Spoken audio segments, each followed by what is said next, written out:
Jai dan Emil tiba di Surabaya hari ini. Kuwait batal hadapi Indonesia pala pilih Suriah. PSSI surati FIFA ini jelas sabotase. Pada awalnya, pengumuman tentang pertandingan antara Kuwait melawan timnas Indonesia memang sempat menjadi perbincangan hangat di kalangan pecinta sepak bola nasional. Banyak yang merasa kecewa karena jadwal yang sudah direncanakan harus berubah secara mendadak. Ternyata, pihak Federasi Sepak Bola Indonesia, PSSI, langsung merespons dengan langkah cepat.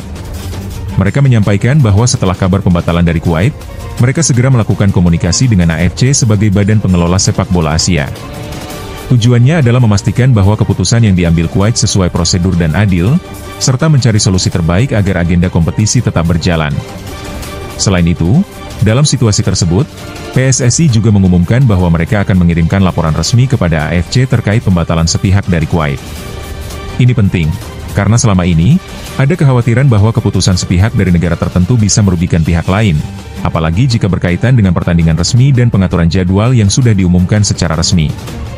Sebagai langkah antisipasi, PSSI juga menginformasikan kepada para supporter yang telah membeli tiket untuk pertandingan yang batal, bahwa uang mereka akan dikembalikan sepenuhnya.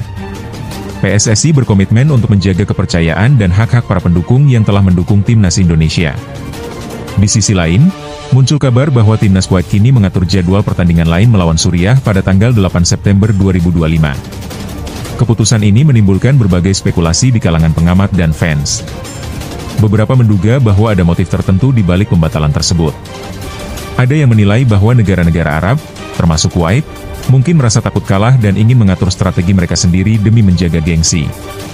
Ada juga yang berpendapat bahwa ini adalah permainan politik dalam dunia sepak bola, di mana kekuasaan dan pengaruh bisa mempengaruhi jadwal dan keputusan pertandingan.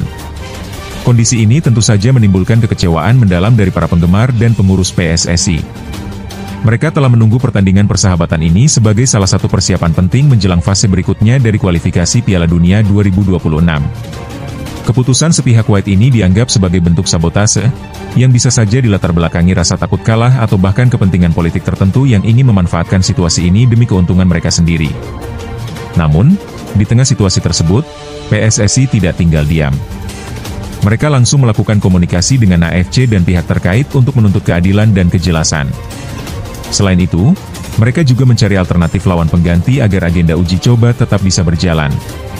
Salah satu pilihan yang diusulkan adalah mengundang tim dari zona Asia lainnya, seperti Taiwan, yang saat ini berada di peringkat sekitar 175 dunia. Meskipun tidak sesuai dengan rencana awal, PSSI dan pelatih timnas Indonesia menilai bahwa pertandingan melawan Taiwan tetap penting sebagai bagian dari persiapan.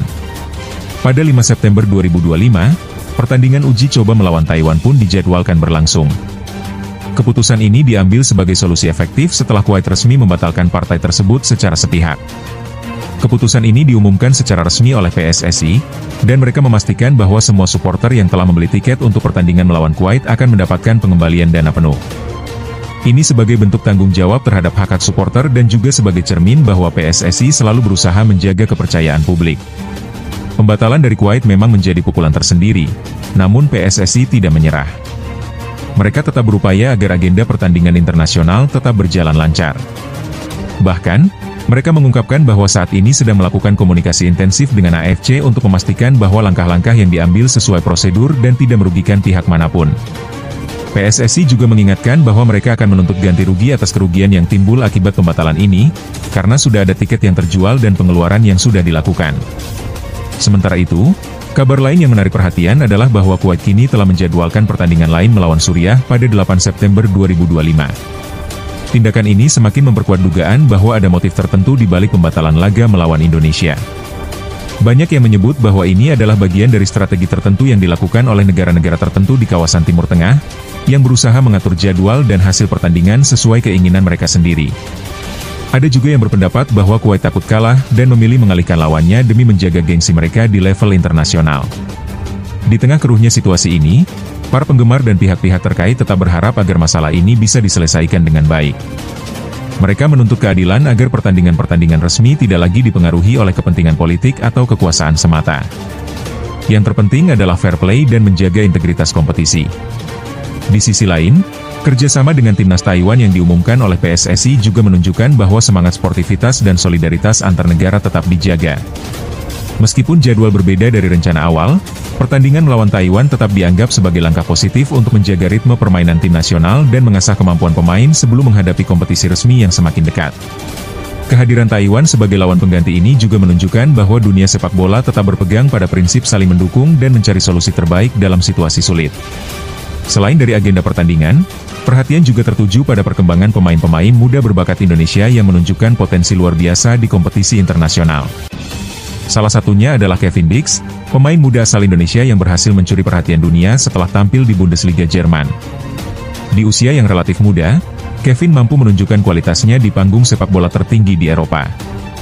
Debutnya di kompetisi Bundesliga bersama Borussia Mönchengladbach pada tanggal 24 Agustus 2025 menjadi momen bersejarah. Meskipun hanya bermain selama sekitar 14 menit, penampilan Kevin langsung menarik perhatian para komentator Jerman dan komunitas sepak bola global. Mereka menilai bahwa kehadiran Kevin di Bundesliga bukan hanya sekadar pencapaian pribadi, melainkan juga menjadi simbol bahwa pemain Indonesia mampu bersaing di level tertinggi dunia. Bahkan, dalam penampilannya tersebut, Kevin hampir mencetak gol yang sayangnya hanya meleset tipis dari sasaran. Momen ini menjadi bukti bahwa kualitas dan potensi pemain Indonesia tidak kalah dari negara lain yang sudah lebih dulu maju di dunia sepak bola. Pengakuan terhadap Kevin Dix tidak hanya datang dari penggemar tanah air, tetapi juga dari media dan komentator di Eropa. Mereka menyampaikan bahwa kehadiran Kevin di Bundesliga merupakan titik balik yang penting, membuka jalan bagi pemain muda Indonesia lainnya untuk menembus kompetisi elit dunia. Ini menjadi motivasi besar bagi generasi muda Indonesia agar terus berjuang dan berusaha menggapai mimpi mereka di dunia sepak bola. Selain Kevin, ada juga Ragnar Oratmangun, striker andalan timnas Indonesia yang baru saja kembali dari cedera panjang. Setelah melewati proses pemulihan yang cukup berat, Ragnar akhirnya bisa kembali bermain dan dipercaya tampil sejak menit pertama dalam pertandingan melawan Oman.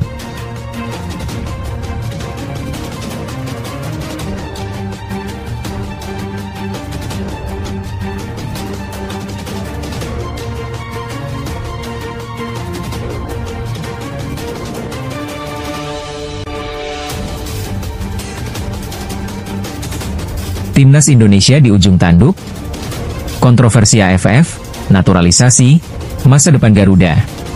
Dalam dunia sepak bola yang selalu berubah, kita sering disuguhkan momen-momen yang mengejutkan. Salah satu yang terbaru adalah pernyataan keras dari Ruben Amorim, pelatih Manchester United, yang mengatakan, ini bukan sepak bola. Ini cari masalah, setelah menonton pertandingan AFF, terutama yang melibatkan pemain Vietnam yang menunjukkan aksi brutal. Tackle keras dan pelanggaran berbahaya menjadi sorotan, dan kritik Amorim menunjukkan bahwa ini lebih dari sekadar masalah di lapangan. Reputasi dan integritas sepak bola ASEAN juga terancam. Kontroversi di panggung AFF. Skandal di AFF tidak hanya berpengaruh pada reputasi para pemain dan tim, tetapi juga pada perkembangan sepak bola di kawasan tersebut. Dengan adanya ancaman dari FIFA untuk memberikan sanksi, turnamen ini berada di ujung tanduk. Masalah ini dapat memengaruhi klub-klub Eropa, seperti Barcelona dan Real Madrid, yang mungkin menarik diri dari partisipasi dalam kompetisi yang melibatkan negara-negara ASEAN. Ini bisa menjadi bencana bagi pertumbuhan sepak bola di kawasan ini. Erick Thohir, Ketua Umum PSSI, menerima tawaran untuk bergabung dengan EAF, yaitu Federasi Sepak Bola Asia Timur, yang mencakup Jepang dan Korea Selatan. EAF menawarkan gaya bermain tiki-taka yang minim kekerasan. Namun, langkah ini mengundang pertanyaan, apa konsekuensinya bagi sepak bola ASEAN? Apakah ini langkah maju atau justru kemunduran, pemain-pemain baru dan tantangan internal? Di tengah kontroversi, ada harapan baru dengan kedatangan Mauro Zelstra, striker muda asal Belanda yang memiliki darah Indonesia. Kehadirannya bisa menjadi angin segar untuk performa Garuda di kancah internasional. Namun, tidak semua berita positif. Witan Sulaiman, salah satu bakat menjanjikan, terancam tidak dipanggil oleh pelatih baru, Patrick Kluivert, menimbulkan pertanyaan tentang strategi ke depan. Masalah infrastruktur. Tantangan tidak hanya datang dari pemain dan pelatih, tetapi juga dari infrastruktur di dalam negeri. Lapangan Gelora Bung Karno, yang dulunya megah, kini dikritik oleh pemain asing, termasuk tim Jepang dan Arab Saudi. Mereka menyebut kondisi rumputnya mirip kebun binatang, suatu hal yang dapat memalukan di tingkat internasional. Erick Thohir pun memberikan pernyataan tegas, saya tidak mau Indonesia dipermalukan lagi. Ia menekankan pentingnya perhatian terhadap infrastruktur untuk meningkatkan citra sepak bola nasional. Cedera dan harapan di laga melawan Australia. Khawatir akan cedera Ragnar Oratmangun menjelang laga penting melawan Australia, Timnas Indonesia menghadapi tantangan berat. Namun, kabar baik muncul dengan kembalinya Emil Audero, kiper Serie A, yang diharapkan bisa bersaing dengan Martin Paes dan memperkuat barisan pertahanan tim.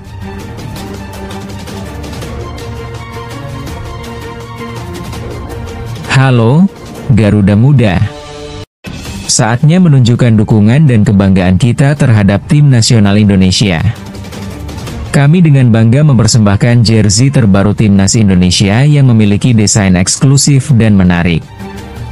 Inilah kesempatan kamu untuk tampil stylish sekaligus mendukung perjuangan Garuda di lapangan. Jersey ini tidak hanya akan menjadi simbol dukunganmu terhadap tim kesayangan, tetapi juga memberikan rasa kebersamaan yang kuat di antara para penggemar. Dengan mengenakan jersey ini, kita tidak hanya menunjukkan identitas kita sebagai supporter Indonesia, tetapi juga membangkitkan semangat juang timnas saat bertanding. Untuk mendapatkan jersey ini, kamu bisa melakukan pemesanan dengan sangat mudah. Cukup kirim pesan via WhatsApp ke nomor yang tertera di poster kami, atau cukup klik tautan yang ada di deskripsi untuk melakukan pemesanan secara online. Kami juga memberikan promosi spesial, biaya pengiriman gratis ke seluruh Indonesia. Tak peduli di mana kamu berada, dari Sabang hingga Merauke, kami akan mengantarkan jersey kebanggaan ini langsung ke pintu rumahmu. Bagi para penggemar yang ingin merasakan atmosfer pertandingan secara langsung, tiket untuk laga melawan Tiongkok di Stadion Gelora Bung Karno, GBK, telah resmi dibuka. Kamu bisa mendapatkan tiket mulai dari harga Rp100.000. Ini adalah kesempatan emas untuk menyaksikan Garuda berjuang di lapangan secara langsung bersama teman-temanmu. Ajaklah rekan-rekanmu untuk nonton bareng, nobar, dan berbagi momen menyenangkan saat menyaksikan timnas bermain. Bayangkan sorak-sorai dari ribuan pendukung yang berkumpul di GBK, mengenakan jersey timnas dengan bangga, seraya memberikan dukungan penuh kepada para pemain. Suasana seperti inilah yang menciptakan energi tersendiri dan bisa menjadi sumber motivasi tambahan bagi tim untuk meraih kemenangan. Mari kita tunjukkan solidaritas dan cinta kita kepada tanah air dengan mendukung Garuda di tiap laga. Setiap gol yang dicetak oleh timnas tidak hanya sekaligus menjadi momen kegembiraan bagi setiap supporter, tetapi juga sebuah langkah menuju tujuan besar, mengharumkan nama Indonesia di kancah sepak bola internasional. Melalui dukungan kita, baik di stadion maupun di tempat-tempat nonton bareng, kita berkontribusi untuk membawa Indonesia juara di arena sepak bola. Dari Ciputat sampai Papua, kami satu darah. Ini bukan sekadar slogan, ini adalah pernyataan semangat yang menyatukan kita semua, tanpa memandang latar belakang dan asal-usul. Ketika timnas berlaga, kita semua adalah satu kesatuan. Mari kita sambut pertandingan mendatang dengan antusiasme tinggi dan semangat yang membara. Jadilah bagian dari sejarah yang sedang ditulis oleh timnas. Dengan mengenakan jersey resmi, kamu tidak hanya mendapatkan barang fashion, tetapi juga akan selalu mengingatkan dirimu tentang kebanggaan dan harapan yang kita letakkan pada bangsa ini. Bergabunglah dalam komunitas supporter yang solid. Tunjukkan bahwa bersama kita mampu memberikan dukungan yang berarti bagi tim nasional. Kami percaya bahwa dengan dukungan penuh dari supporter, tim kita akan dapat memenangkan setiap pertandingan. Setiap langkah yang kamu ambil, baik itu mengenakan jersey, mengajak teman nonton bareng, atau sekedar menyebarluaskan semangat Garuda di media sosial, semua kontribusi tersebut sangat berharga dan sangat dibutuhkan oleh tim. Maka dari itu, jangan ragu untuk memesannya sekarang juga. Waktu untuk bertindak adalah sekarang. Dapatkan jersey eksklusifmu dan tunjukkan kebanggaanmu sebagai supporter sejati timnas Indonesia. Mari kita bersama-sama, bergerak maju dan mempersiapkan diri untuk mendukung Garuda meraih prestasi gemilang. Dukung timnas, dukung Indonesia. Bersama kita pasti bisa membawa nama bangsa menjadi yang terbaik di mata dunia. Jangan tunggu lebih lama. Pesan jersey sekarang, siapkan diri untuk laga seru, dan mari bersatu dalam semangat juang Garuda.